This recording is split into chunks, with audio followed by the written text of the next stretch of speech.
Pemerintah melalui Kementerian Perhubungan bakal menaikkan tarif ojek online atau ojol dengan besaran kenaikan yang bervariasi, mulai dari 8 hingga 15%.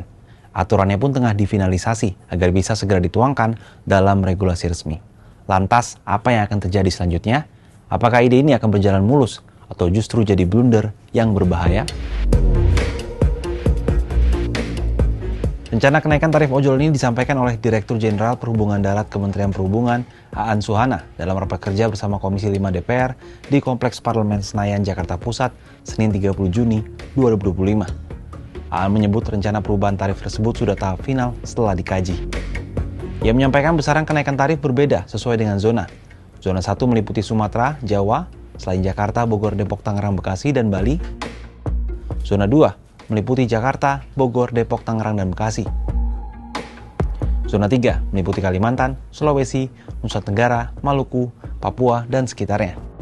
Aan sejauh ini belum rinci soal kenaikan tarif yang akan dimuat dalam aturan baru tersebut.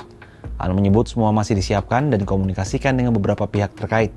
Kemenhub juga akan memanggil perwakilan perusahaan aplikator untuk membahas rencana itu.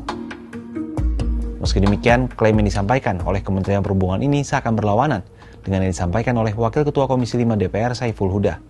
Melansir Kompas.com dalam keterangannya Selasa 1 Juli, Huda menyebut pihak yang belum diajak berkomunikasi dengan Kemenhub terkait rencana kenaikan ini.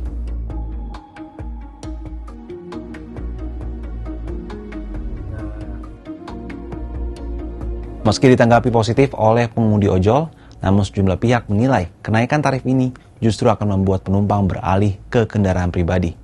Pasalnya, kenaikan tarif ojol ini diprediksi bakal membebani pengeluaran harian warga.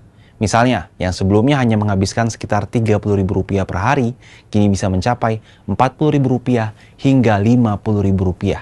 Tak hanya itu, kenaikan ini juga akan turut berdampak terhadap ekosistem ojol. Mengapa demikian?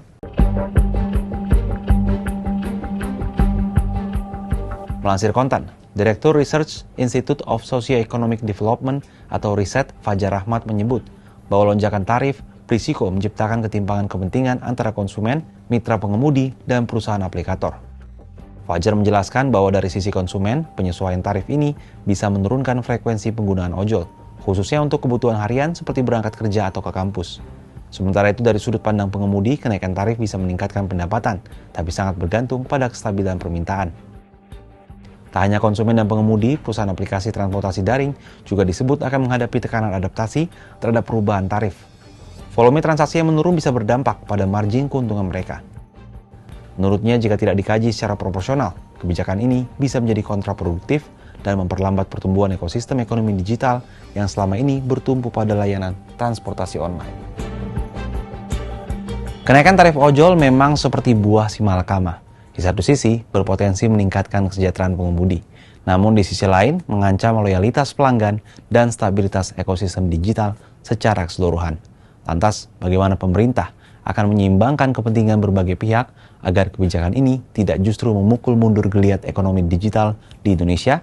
Kalau menurut sahabat Kompas, apa tanggapannya?